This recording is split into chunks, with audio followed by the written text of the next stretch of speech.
Pasti Badung, podcast siswa Global IT Badung. Pasti aktif, pasti kreatif, pasti inovatif. Halo semuanya, kembali lagi di podcast Pasti Badung.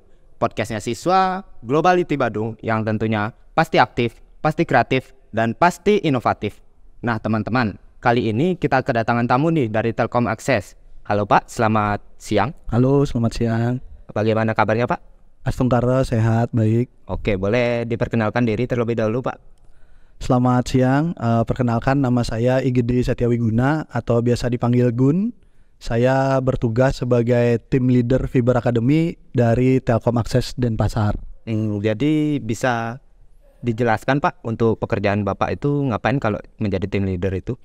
Kalau saya kebetulan di unit Fiber Academy itu adalah lembaga pendidikan untuk seluruh karyawan Telkom Akses, khususnya mulai dari teknisi. Jadi begitu bergabung dengan perusahaan kami ada yang namanya bootcamp, kemudian ada pelatihan, ada juga brevet atau tes ujian gitu untuk mengukur skill, knowledge dan juga kompetensi gitu. Berarti mengajar seperti guru. Mengajar betul seperti guru, cuman yang diajarkan fiber optik, kabel gitu. Baik Pak, jadi saya memperkenalkan diri juga. Ya. Saya Tino, salah satu siswa dari jurusan TJKT Pak. Jadi TJKT. di kesempatan kali ini kita akan melakukan sesi tanya jawab Pak, Ya. dengan bincang-bincang Ya. dengan santai saja Pak. Jadi saya sudah mempersiapkan beberapa pertanyaan, langsung saja. Oke, untuk pertanyaannya menurut Bapak nih, Ya. kenapa kita harus memilih jurusan TJKT? TJKT. Ya, jadi kalau zaman saya dulu tuh lebih dikenalnya TKJ sih ya. Oh, TKJ. Sekarang TJKT. Ya, Itu TJKT. kepanjangannya apa tuh? TJKT itu kepanjangan dari Teknik Jaringan Komputer dan Telekomunikasi. Oh iya ya betul. Jadi kurang lebih sama lah ya teknik Ya, komputer jaringan kalau dulu ya. Jadi kalau saya melihat jurusan TKJ ini sebenarnya adalah salah satu jurusan unggulan ya.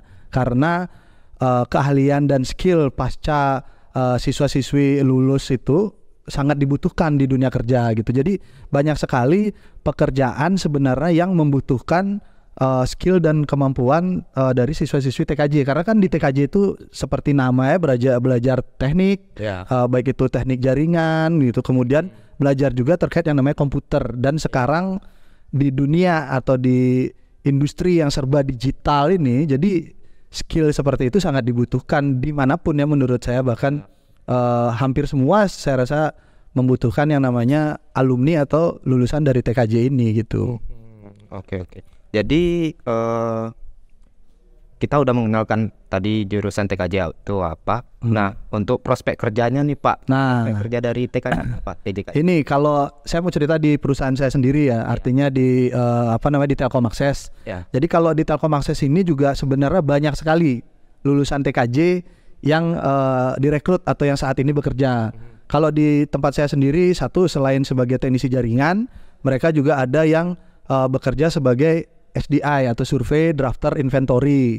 Jadi mereka bertugas untuk surveyor, kemudian drafter itu menggambar, mendesain, kemudian melakukan inventory atau rekap data gitu. Bagaimana hasil gambar itu diterapkan di lapangan gitu. Kemudian ada juga tim warehouse, ini sebagai entry data atau data entry, melakukan administrasi.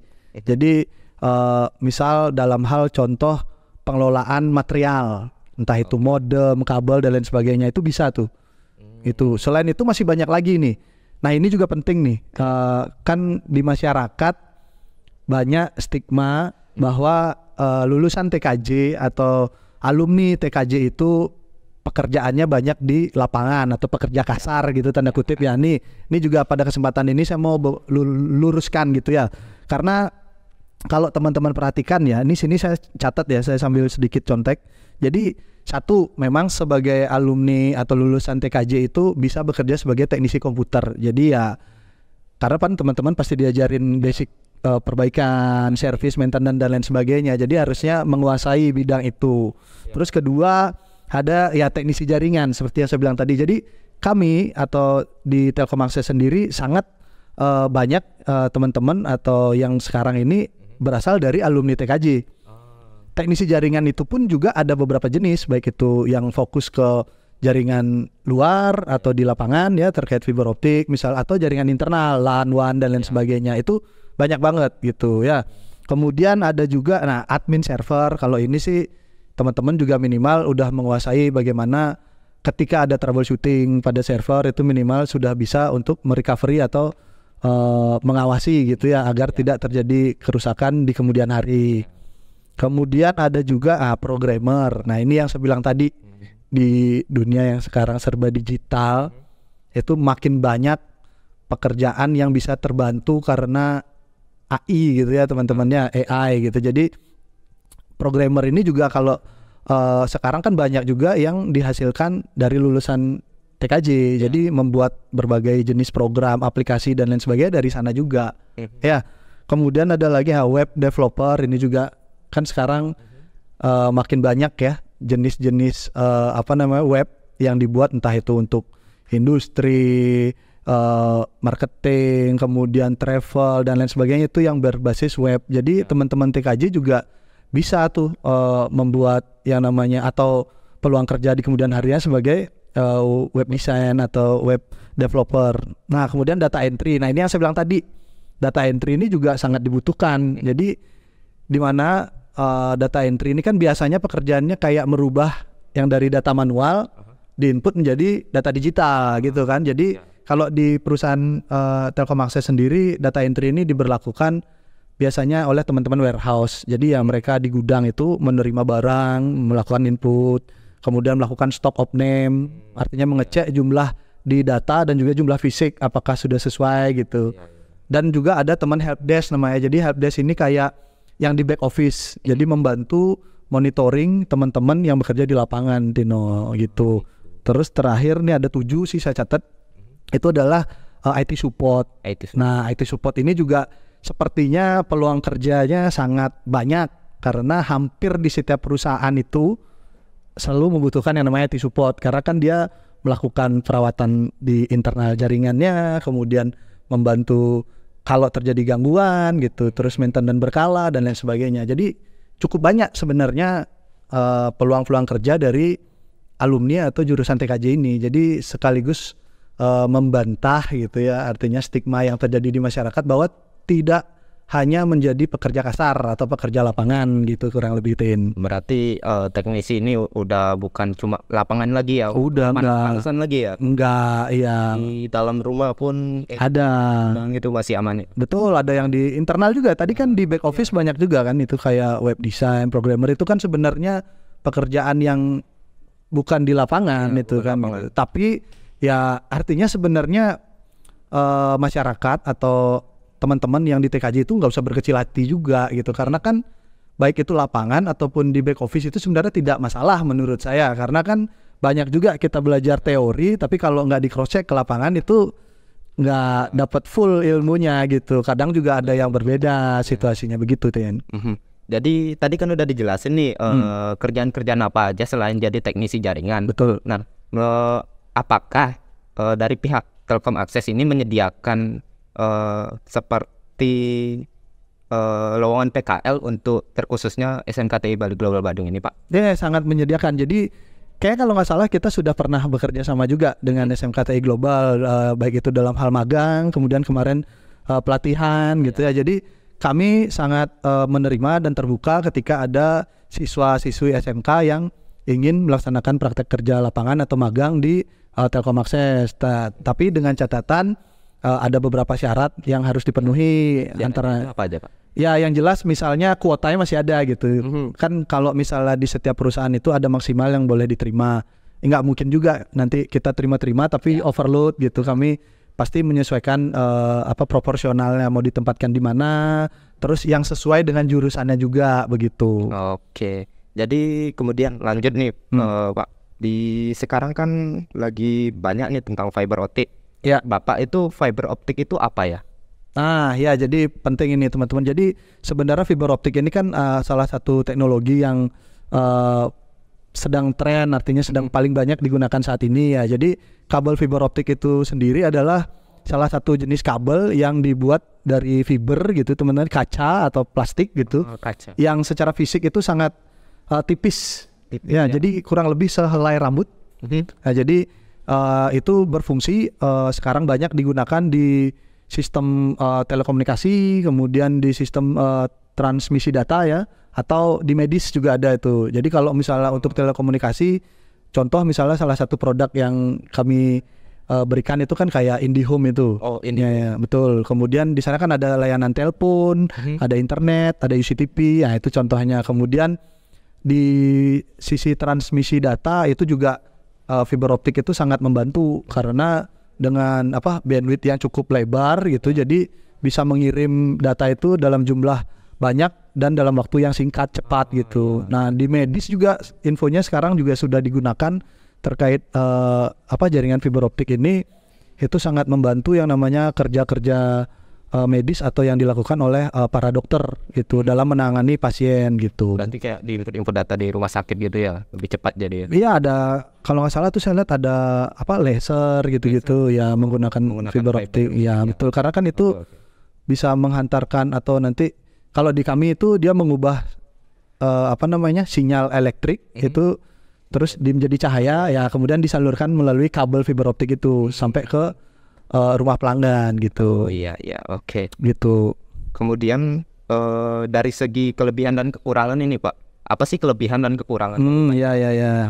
Jadi kalau kelebihannya seperti yang saya bilang tadi, kan karena kapasitas bandwidthnya yang cukup besar, jadi fiber optik itu bisa menghantar atau mengirim data itu dengan jumlah banyak tapi juga cepat gitu. Jadi itu bagus. Kemudian kedua, karena dia fiber ya, kaca, jadi tidak seperti kabel konvensional yang lama seperti jaringan tembaga gitu. Jadi harusnya bisa meminimalisir yang namanya aliran listrik gitu. Jadi tidak bahaya atau potensi kecelakaan kerja itu lebih sedikit gitu. Itu kelebihannya kurang lebih menurut saya. Kalau kekurangannya gimana ini Pak?